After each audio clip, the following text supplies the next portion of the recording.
नारू जंगल में कुल्हाड़ी चलाने की प्रैक्टिस कर रही होती है, तभी उसे एक हिरन दिखाई देता है। वह उसका शिकार करने की कोशिश करती है पर कर नहीं पाती। फिर वह आसमान में कुछ अजीब देखती है। नारू अपने भाई ताबे के साथ होती है और वह बाज का शिकार करने के लिए तैयार होती है। उसका भाई उसे बताता है कि मुझे याद है जब बाबा ने मुझसे कहा कि तुम तैयार हो कत्तामिया के लिए, मेरा पहला बड़ा शिकार। उसकी बातें सुनते सुनते नारू को नींद आने लगती है। तभी बाज का शिकार उसका भाई कर देता है। वह नारू से कहता है शिकार करते समय सोते नहीं। नारू कहती है मैं उसके नज़दीक आने का इंतज़ार कर रही थी। वह ताबे को बताती है आज सुबह मैंने आसमान में कुछ देखा, एक मेघ पक्षी। मैं पूरी तरह से तैयार हूँ अपने पहले शिकार के लिए। एक स्पेसशिप गायब होकर आसमान में चला जाता है, पर एक एलियन धरती पर ही रह जाता है और वह अदृश्य हो जाता है। इट्सी नारू को बताता है कि एक शेर पूही को ले गया। फिर नारू भी उनके साथ जंगल में पूही को ढूंढने चली जाती है। जब एक स्नेक चूहे को खा जाता है तभी वो एलियन उस स्नेक को मार देता है। उन्हें पूही मिल जाती है। नारू से दवाई देती है। रात हो जाती है। फिर वह उसे घर ले जाने लगते हैं, पर ताबे शेर का शिकार करने के लिए जंगल में ही रुकता है। जाते हुए नारू को स्नेक मरा हुआ मिलता है और एक बड़ा पैर का निशान मिलता है। उसे लगता है कुछ तो है और वह अपने भाई को बताने के लिए वापस चली जाती है और उसके साथ पाका भी जाता है। उसे उसका भाई मिल जाता है। फिर वह उसके बारे में अपने भाई को बताती है जो उसने देखा। उसके बाद वो शेर की गुफा के पास पहुंचते हैं। नारू कहती है हम उसे लालच देंगे और एक पेड़ पर चढ़ जाएंगे, फिर उसका शिकार करेंगे। उसका भाई कहता है तुम्हारा समय आ गया है, तुम उसे मारना। पाका और नारू पेड़ पर चढ़ जाते हैं। शेर पाका को पकड़कर ले जाता है। शेर फिर से पेड़ पर चढ़ जाता है। नारू डरने लगती है। जब शेर उसके पास आने लगता है तब वह नीचे गिर जाती है। जब उसे होश आता है वह घर पर होती है। ताबे शेर का शिकार कर देता है और फिर अपने कबीले में वापस आ जाता है और उसके कबीले वाले जश्न मनाते हैं। ताबे नारू से कहता है तुम शिकार नहीं कर सकती। अगले दिन नारू अकेले ही शिकार पर चली जाती है। जंगल में उसे एक बड़े पैर का निशान मिलता है। दूसरी तरफ भेड़िया जब खरगोश के पीछे भागता है तब एलियन उस पर हमला करता है और उस भेड़िए को मार देता है।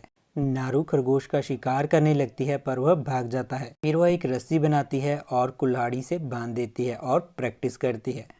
नारू उस खरगोश का शिकार कर देती है। रात को वह एक जगह पर रुकती है। अगले दिन वह फिर से उस एलियन की तलाश में निकल जाती है। जंगल में नारू एक दलदल में फंस जाती है। वह उससे निकलने की कोशिश करती है पर नीचे ही धंसती जाती है। फिर वह बड़ी मुश्किल से रस्सी के सहारे बाहर निकल जाती है। उसके बाद वो आगे चली जाती है और उसे एक भालू दिखाई देता है। वह उस पर तीर चलाती है पर उसकी रस्सी टूट जाती है। जब भालू उसके पास आने लगता है तभी उसका कुत्ता वहां से भाग जाता है और भालू भी उसके पीछे चला जाता है। जब नारू नीचे आ जाती है तब वह भालू फिर से वापस आ जाता है, पर नारू पानी के अंदर से होते हुए एक जगह छिप जाती है। पर भालू भी वहां आ जाता है और नारू डर जाती है। तभी वहां पर एलियन आ जाता है और भालू से फाइट करने लगता है। फिर वह उस भालू को मार देता है। जब वह भालू को ऊपर उठाता है तब खून उस पर गिरता है जिससे वह नारू को दिख जाता है। वह डर जाती है और पानी से होते हुए वहां से भाग जाती है। नारू को रास्ते में उसके कबीले के लोग मिल जाते हैं जो उसे ढूंढ रहे होते हैं और उसे बताते हैं कि तुम्हारा भाई उस तरफ गया है तुम्हें ढूंढने। वह उन्हें बताती है कि मैंने उसे देखा जिसके वो निशान थे जब वह खून से सना था, तब मैं उसे देख पाई। वह एक शैतान की तरह था।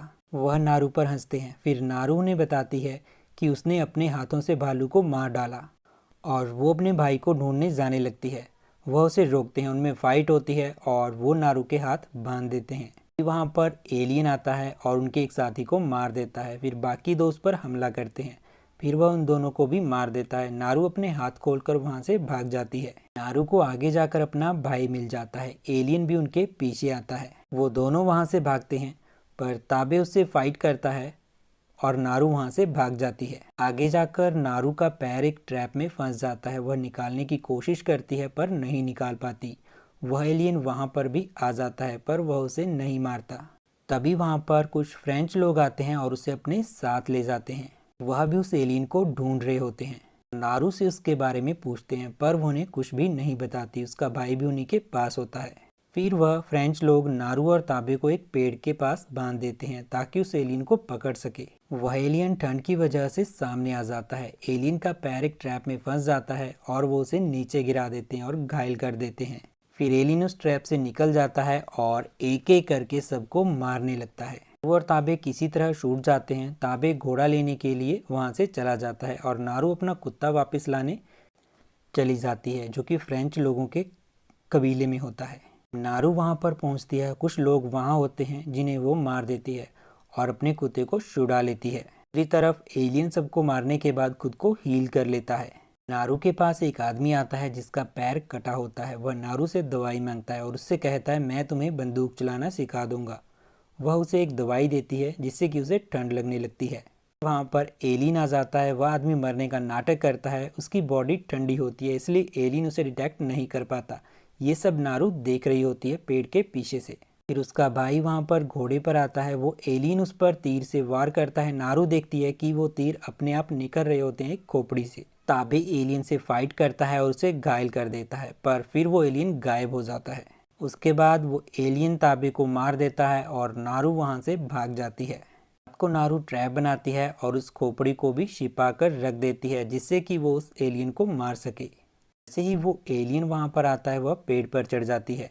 नारू उस पर हमला करती है, पर वो उसे नीचे गिरा देता है। नारू उसी के हथियार से उसका एक हाथ काट देती है। जब एलियन नारू को मारने ही वाला होता है, तब वो उस पर हमला करके बच जाती है। नारू का कुत्ता उसकी कुल्हाड़ी लेकर आता है, जिससे वो उस पर हमला करती है और रस्सी से उसके गले को बांध देती है। वह उसे नीचे गिरा देती है, फिर खींचकर उसे दलदल में गिरा देती है और वह दलदल में डूब जाता है। फिर एलियन बाहर निकलने लगता है और अपना हथियार निकालता है। जैसे ही वो अपना हथियार निकालता है, उस खोपड़ी से तीर निकलते हैं और वह मर जाता है। फिर अगले दिन नारू अपने कबीले में वापस पहुंचती है और उन्हें बताती है कि हमें यहाँ से कहीं दूर जाना होगा। और भी इसी तरह की मज़ेदार मूवीज़ के लिए चैनल को सब्सक्राइब कर लें।